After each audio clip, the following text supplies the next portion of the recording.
11:23, Íñigo Errejón, líder de Más País, diputado. Buenos días. ¿Qué tal? Usted también pone en duda la veracidad de los datos de Madrid, ya de por sí no son los mejores precisamente de España. Bueno, yo no tengo datos oficiales, yo tengo los datos que conozco, los que leo. Que en Madrid hemos pagado un precio más alto en dolor y en vidas humanas que han pagado en otras comunidades autónomas, eso no es una opinión política. Eso no hay nadie que con los datos en la mano lo pueda negar. En Madrid hemos pagado un precio más alto, y hemos pagado un precio más alto porque no hemos tenido un gobierno.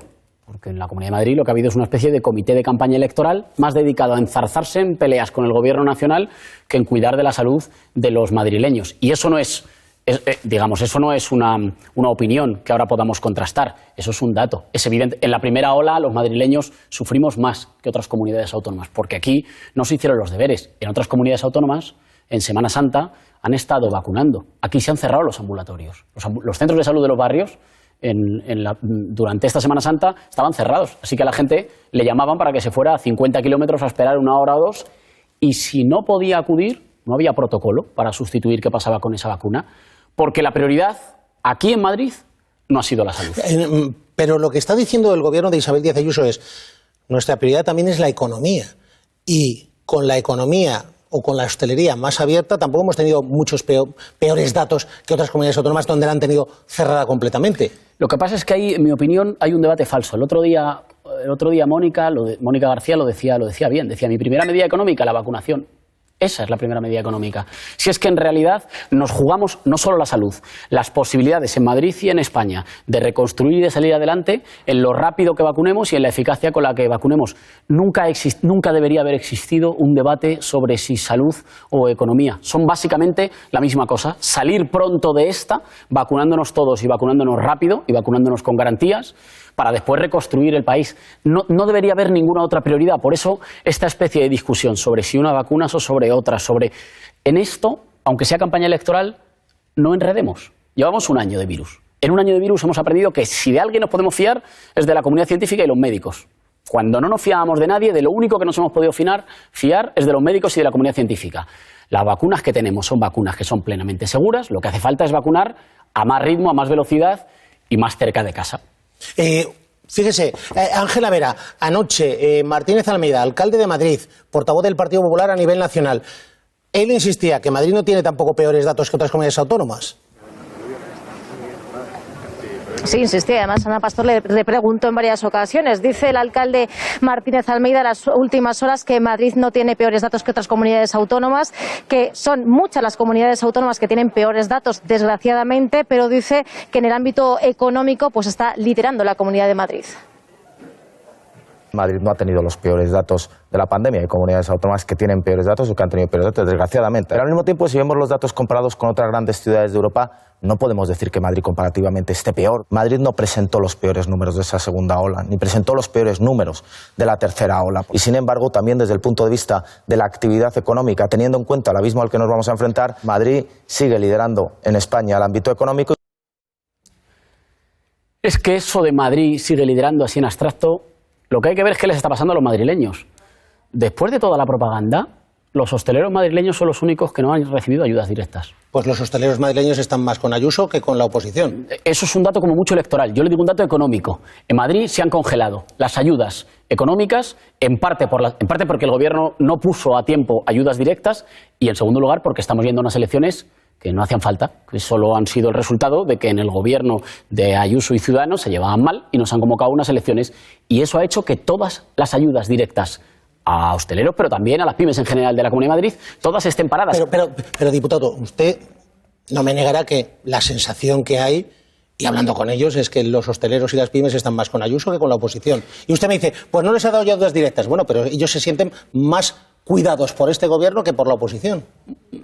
Ojo, que yo creo que hay que enviar a quienes hacen las crónicas y a quienes graban. Está bien enviarlos a la Plaza Mayor, pero hay que enviarlos también a Villaverde, y hay que enviarlos también a Parla, y hay que enviarlos también a Fuenlabrada, porque el turismo de borrachera llega donde llega, pero se distribuye donde se distribuye, digamos, no es que invada así la Comunidad de Madrid.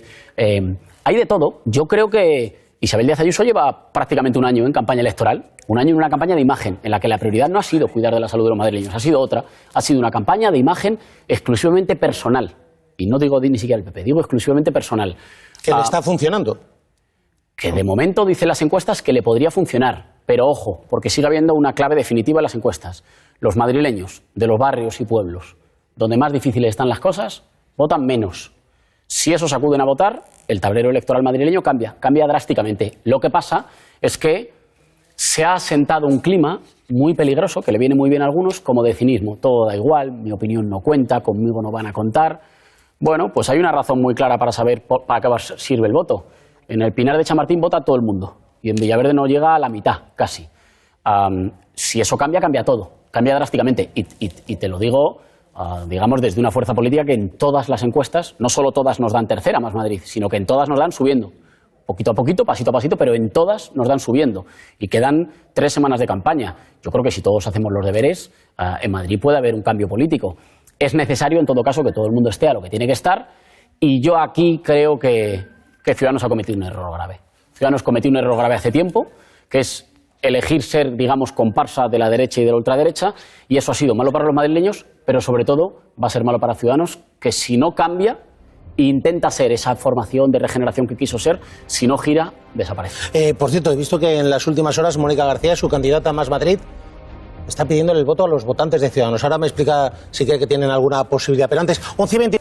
Bueno, pues Toni Cantó, la primera reacción en La Sexta, en liarla pardo.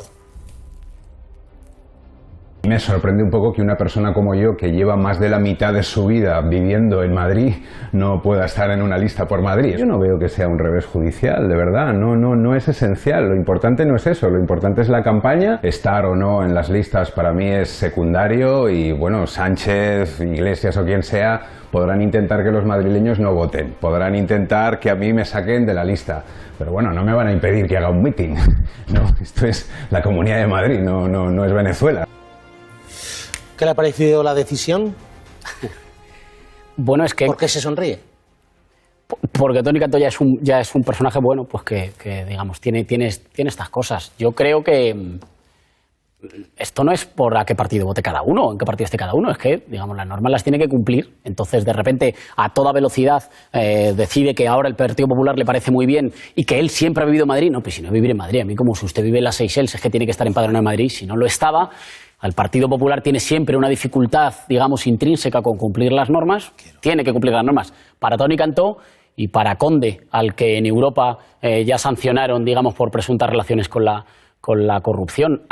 Yo estuve en una comisión con Toni Cantó en el Congreso de los Diputados, la comisión de investigación sobre la presunta financiación, sobre la acreditada ya financiación ilegal del Partido Popular. Y vino María Dolores de Cospedal, que entonces todavía era secretaria general del Partido Popular.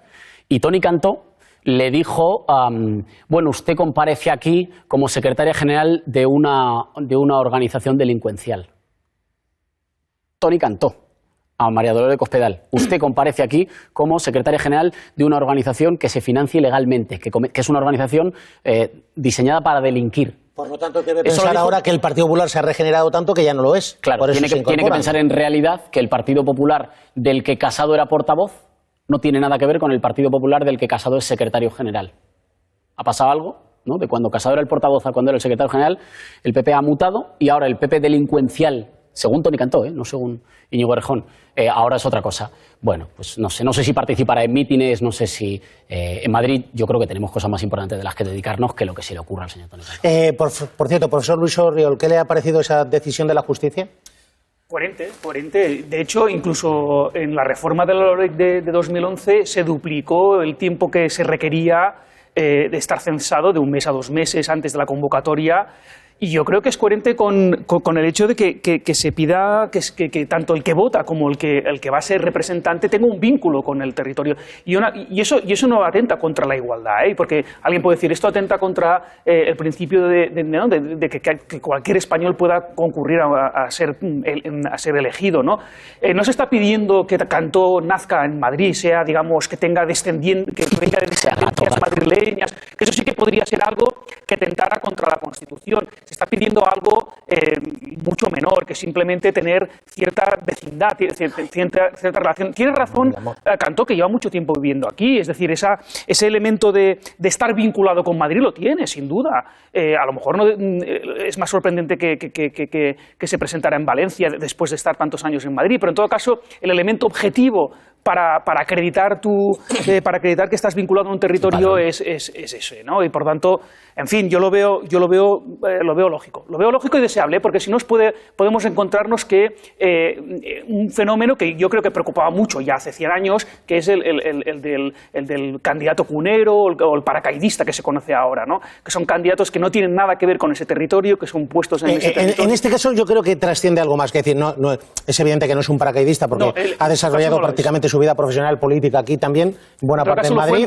Empezó además con vecinos contrarrelodones, pero es verdad que si la norma dice tienes que estar empadronado o registrado a partir de esta fecha, canta un poco, pero bueno, va a decidir el Constitucional, porque la Junta Electoral dijo que para adelante.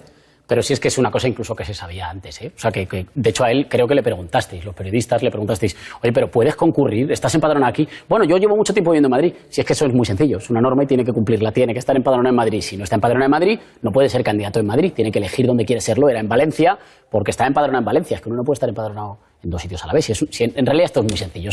Y esto no es... Lo único que sí que me ha parecido grave de sus declaraciones es eso que dice de que de si no se quiere que los madrileños voten. Vamos a ver, las elecciones son en un martes y nosotros le dijimos en varias ocasiones al Gobierno de Madrid y al Gobierno de España que las elecciones tenían que ser en un día festivo. Que no sean en un día festivo, que sean en un martes, va a suponer muchas dificultades para las familias madrileñas.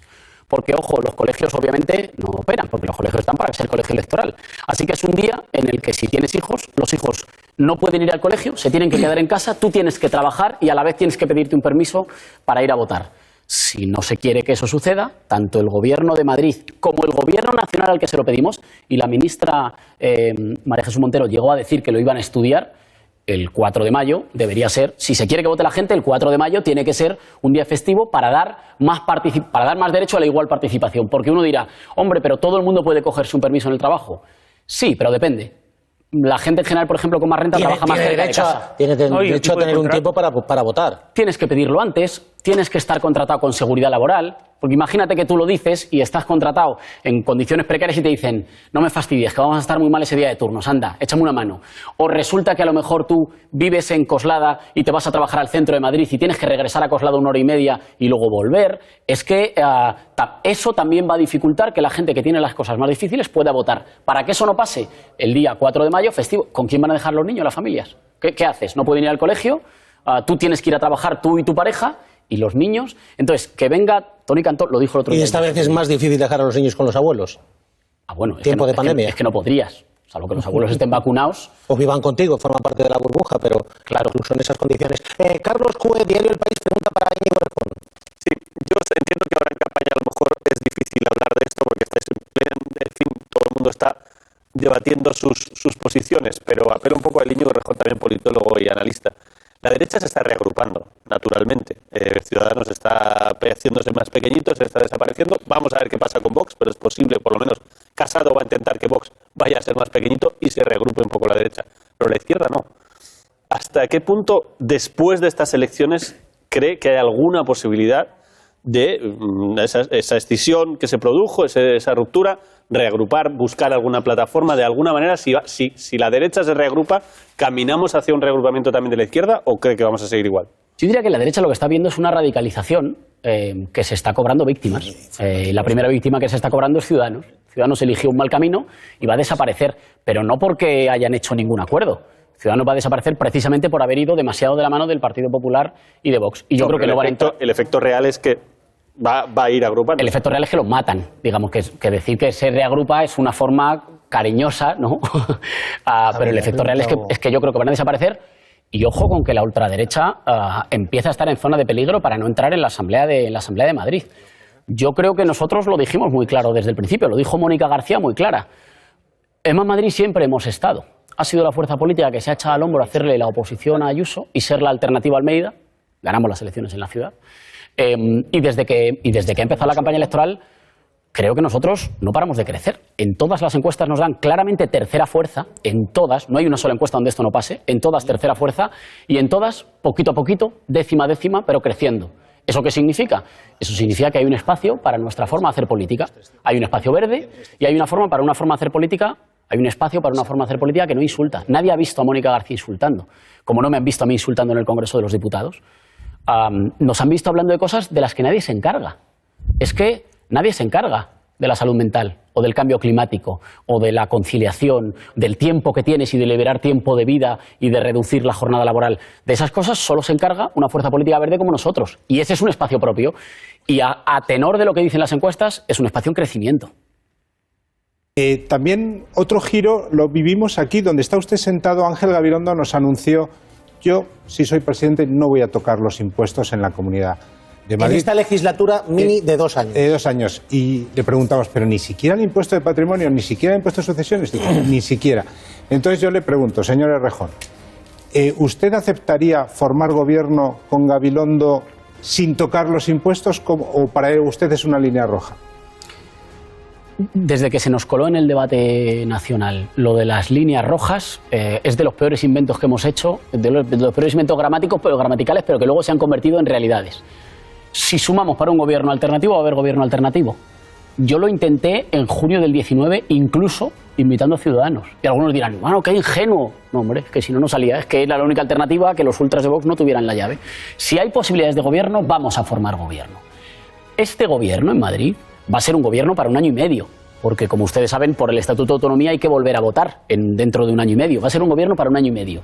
En 1 año y medio hay otras prioridades, porque en 1 año y medio hay que acabar la vacunación y hay que empezar la reconstrucción. El otro día Mónica García lo volvía a decir, decía, miren, si en realidad la primera medida fiscal en realidad en Madrid debería ser 1, no robar y 2, no despilfarrar. Con eso nos ahorramos mucho los madrileños. Ahora bien, nosotros no nos escondemos. En Madrid hay que equilibrar la balanza fiscal. Hay que hacer justicia fiscal. ¿Eso qué significa? Que no pueden estar pagando más una pequeña empresa de lo que están pagando las rentas del capital más alto. Madrid no puede ser un paraíso fiscal, porque eso se convierte en más listas de espera en la sanidad pública. Eso se convierte en colegios que no están suficientemente dotados, o eso se convierte... ¿Por qué tenemos empresas farmacéuticas punteras en Londres produciendo vacunas y no las tenemos en España?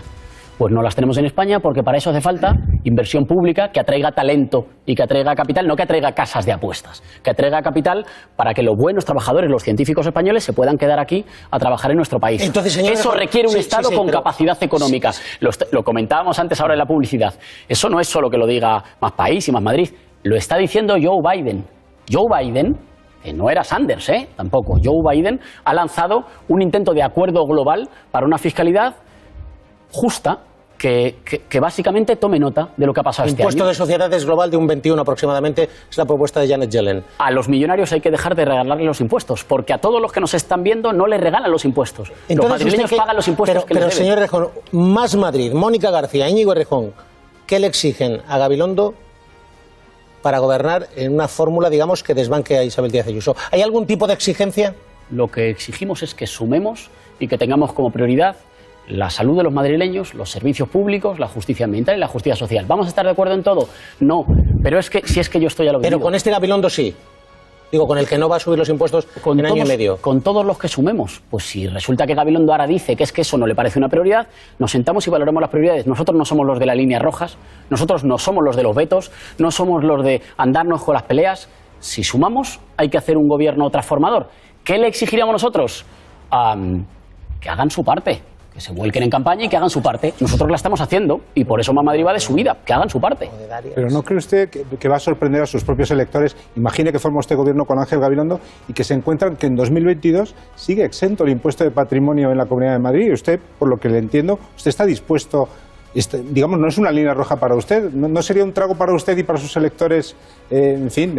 Sí, pero la política, claro, pero la política está llena de tragos, sí, pero ¿cuál es la prioridad ahora mismo? Pues la prioridad ahora mismo es tener un gobierno en la Comunidad de Madrid que en lugar de estar fabricando titulares como si fuera Donald Trump, se estuviera encargando como cuestión prioritaria de la salud de los madrileños, de cuidar de todos los madrileños, no solo de los que viven en algunas zonas, sino de todos los madrileños. Si eso es posible, yo creo que todos los electores saben que si depende de Más Madrid va a ser posible.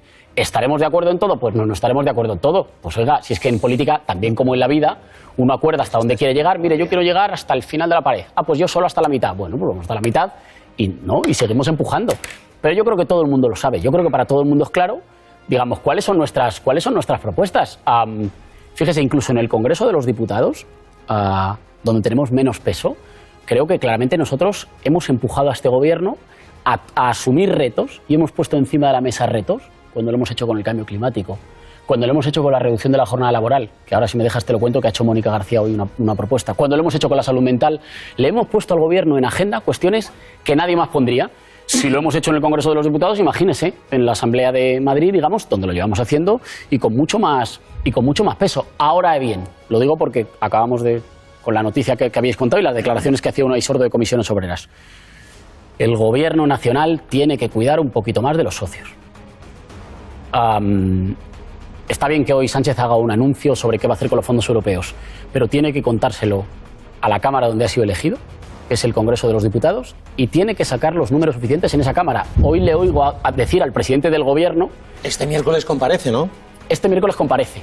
En principio no para los fondos europeos, porque esto lo van a sacar el 20 de abril. Comparece fundamentalmente para dar cuenta del proceso de vacunación, del final del estado de alarma, que ahí le querríamos preguntar cuál es la alternativa que tiene pensada, porque le pedimos que desarrollara la ley de sanidad para que no hiciera falta acudir al mecanismo constitucional del estado de alarma, y que yo sepa no se ha hecho, pero el Gobierno tiene que cuidar de los socios. Con respecto a la reforma laboral, los socios que le permitieron a Sánchez la investidura no le vamos a acompañar, nosotros no le vamos a acompañar. Nosotros ya se lo hemos dicho claramente, tiene que derogar la reforma laboral para que deje de haber trabajadores pobres y en precario.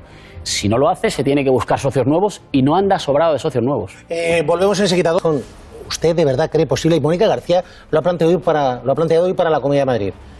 Una jornada laboral de solo 4 días, de 32 horas semanales tan solo.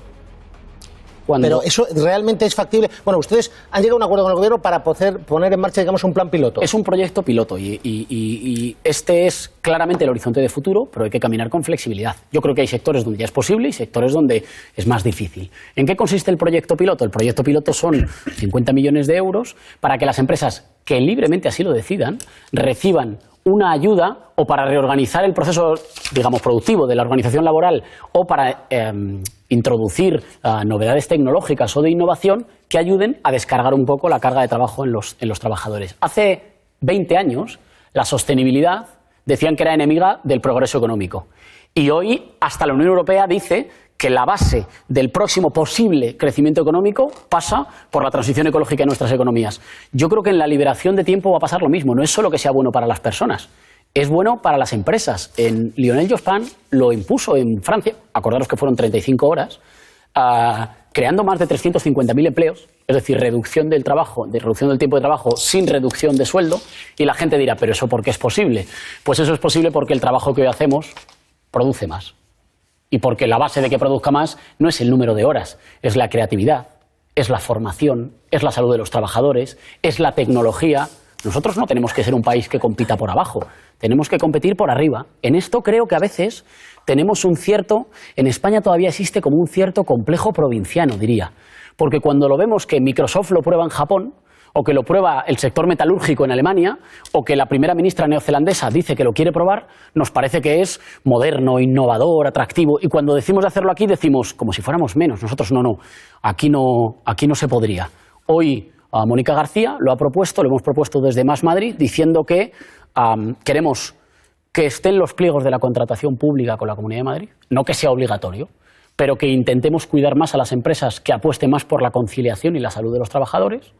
Y, en segundo lugar, que lo queremos poner en marcha ya en el sector de las residencias. Para aquellas trabajadoras mayores de 55 años, queremos ponerlo en marcha ya, una jornada laboral de 4 días o 32 horas con un coste mínimo, un coste de 30 millones de euros y la posibilidad de generar... Lo que pasa es que hay gente que puede estar pensando, con la que está cayendo, con la crisis que tenemos, ¿nos lo podemos permitir en un momento de tanta debilidad?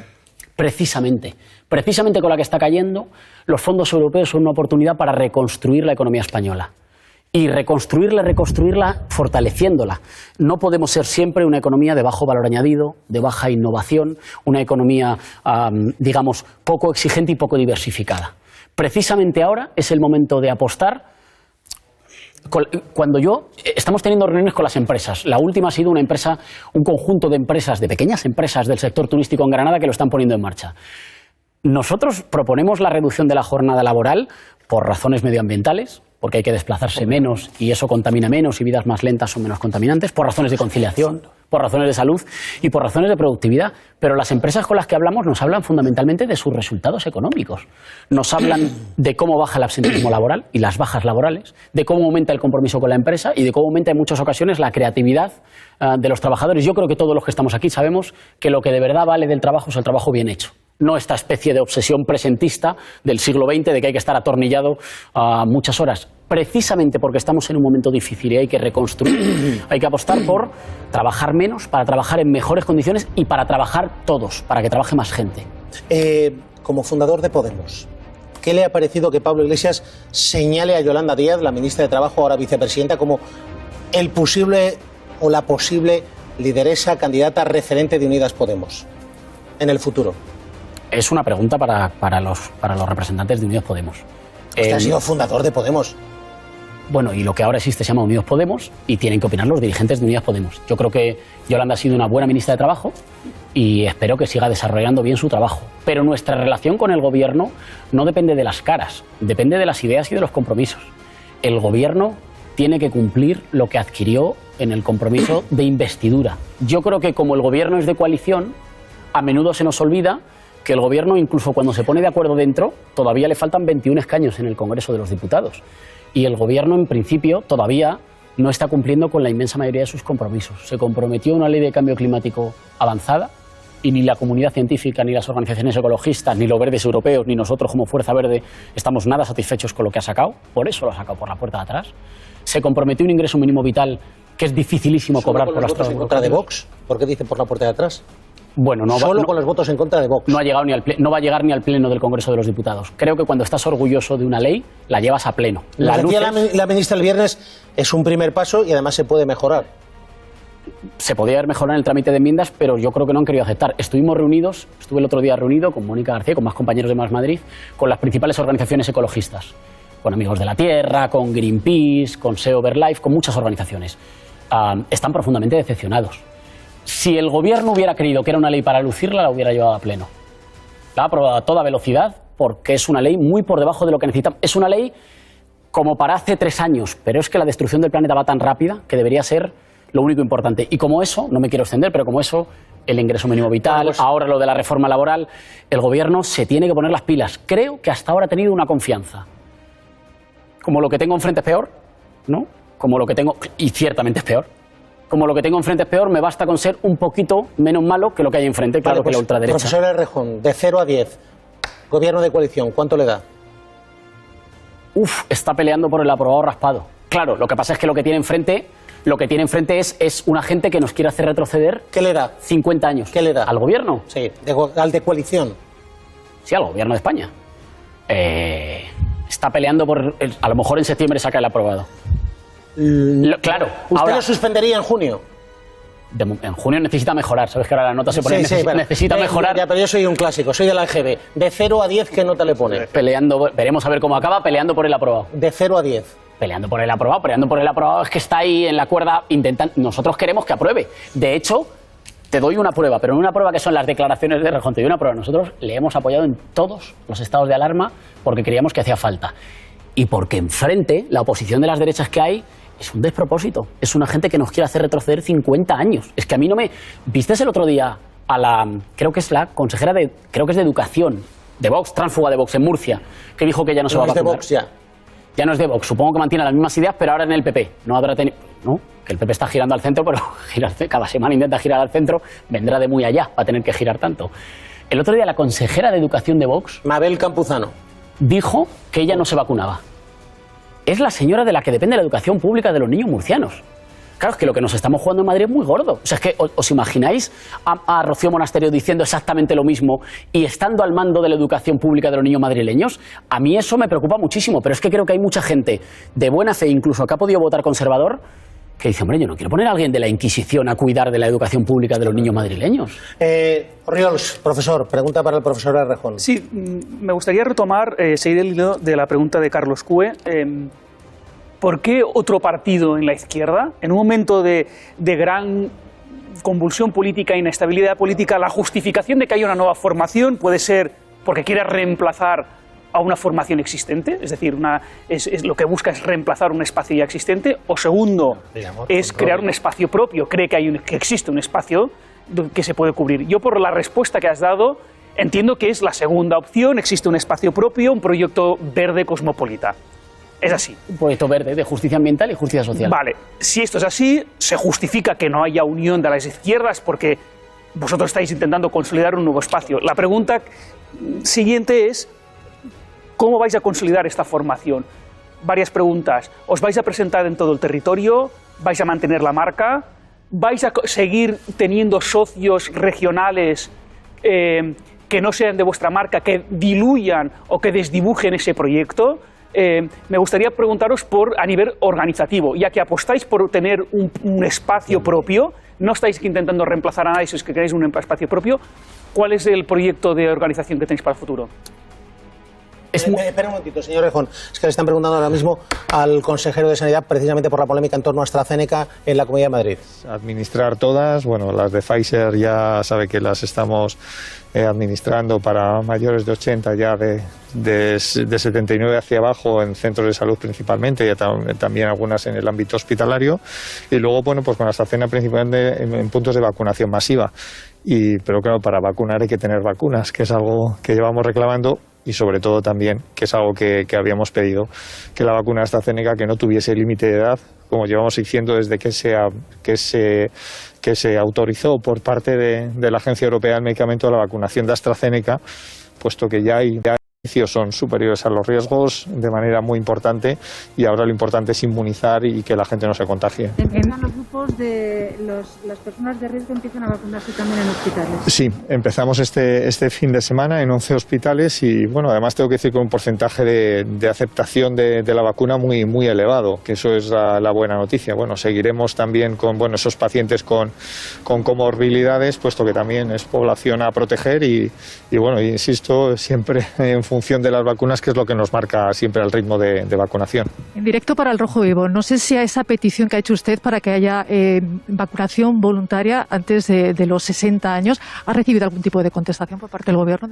Bueno, de momento no. Sé que ha hecho unas declaraciones la ministra que dice que lo pedíamos en Consejo Interterritorial. Nosotros para eso seguimos el procedimiento que fue plantearlo en la Comisión de Salud Pública, puesto que entendíamos que esa información confusa, hemos cambiado 4 veces de criterio con AstraZeneca. Primero eran menores de 55 años, luego paramos cautelarmente, luego de 60 a 65 y luego de 60 a 69. Es lógico que la población pues tenga esa confusión y cierto temor, pero yo quiero transmitirles que la vacunación es segura, y si continúa con ese criterio de 60 a 69, que permita a los menores de 60 de carácter voluntario, con un consentimiento informado, que puedan hacer esa vacunación. Nosotros esperemos que el Ministerio nos conteste pronto, porque ya estamos recibiendo mucha petición de personas por debajo de 60 que sí que estarían dispuestas a vacunarse. Por cierto, los que están renunciando a vacunarse con AstraZeneca ya han perdido esa cita, ¿se les vuelve a llamar o cómo se hace un poco ese protocolo? No, nosotros, aunque pueden ocurrir 2 circunstancias: que bien pidan cambio de cita, con lo cual se les vuelve a llamar o se les da en ese mismo momento otra cita, ¿no?, cuando lo piden, y bien que no acudan o que rechacen la vacunación. Nosotros, porque nuestro objetivo es ir cerrando grupos esenciales, volvemos a llamar hasta que consigamos que se vacunen todas las personas que están en esos grupos, ¿no? Inmediatamente en cuanto se detecta el rechazo, se vuelve a llamar, si vuelve a rechazar, se vuelve a llamar. Ese es nuestro objetivo, tener depurados todos los listados y que todo el mundo se vacune, pues que es necesario que tengamos esa inmunidad de rebaño. Consejero, en cuanto a las sanciones por incumplir. 40%, Graciela Almedal. En Alemania AstraZeneca es voluntaria, ¿no? Sí, quiero decir, cuando se suspendió, de la primera suspensión que se hizo de AstraZeneca, Alemania lo que hizo fue retirar la vacuna de su campaña de vacunación, pero en ningún momento la retira de la vacunación, no la prohíbe, sino dice, aquí la tenemos. Si alguien de menor de 60 años en algún momento prefiere utilizar esta vacuna antes que estar esperando a una vacunación, desde luego la vacuna está a disposición de toda la población, y es un poco la petición que se está haciendo. Y también muy interesante la propuesta de Francia, porque nos ha sorprendido mucho que Francia haya anunciado que la segunda dosis se va a utilizar con otra vacuna, en concreto con la de Pfizer. Que las va a mezclar, con Pfizer y con Moderna. Sí, pues resulta que sí que hay información con respecto a eso, pero no concretamente contra este virus SARS-CoV-2, sino en estrategias anteriores contra vacunas, por ejemplo, que se han trabajado contra el VIH-Sida. Sí que se ha utilizado eso y dan y realmente la eficacia es buena. Y ahora mismo Europa sí que está dando los primeros resultados que podrían apuntar a que sería una eficacia y una estrategia buena para conseguir inmunizar, e incluso para aumentar la eficacia, mezclar las dos vacunas. Bueno, pues sabemos ya Janssen, mañana llega esa vacuna, una sola dosis. El gobierno de España parece que tiene ya claro quién va a ser el grupo a vacunar con esa vacuna. Pero antes, 12:42. Señor Rejón, la pregunta de Orriols. Las preguntas. ¿Ha hecho varias? Me ha hecho concatenadas, digamos. Sí, efectivamente, nosotros creemos que estamos abriendo un espacio equivalente al que existe en Europa con otras fuerzas verdes europeas. Por cierto, son los verdes alemanes los que están disputando la primera posición en las elecciones Alemania, o sea que digamos que poca broma. Y lo creemos no por un conjunto de cálculos, no es una cuestión de números, es una cuestión del tipo de temas que nosotros ponemos encima de la mesa. O sea, honestamente, creo que Más Madrid y Más País son las fuerzas que están hablando de algunas cosas que son lo importante y que nadie se ocupa. Es que no se hablaba de salud mental hasta que llegamos nosotros al Congreso.